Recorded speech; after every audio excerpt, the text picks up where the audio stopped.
If you suspect that your Spotify account has been compromised, it's important to act quickly to regain access and secure your account. Follow these steps to recover your account. Step 1. Visit the Spotify login page.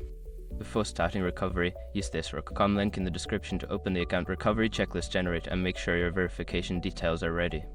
Step 2. Enter your email address. Input the email address associated with your Spotify account. Make sure to use the correct email to ensure you receive the recovery instructions. Step 3. Check your email. Look for an email from Spotify with the subject line "Reset your password." If you don't see it in your inbox, check your spam or junk folder. Click on the link provided in the email. Step 4. Create a new password. Follow the link to the password reset page. Enter a new, strong password that you haven't used before. Make sure it includes a mix of letters, numbers, and special characters for better security. Step 5. Secure your account. Once you regain access, go to your account settings and review your account activity. Change your password again if you notice any suspicious activity, and enable two-factor authentication if available to enhance security.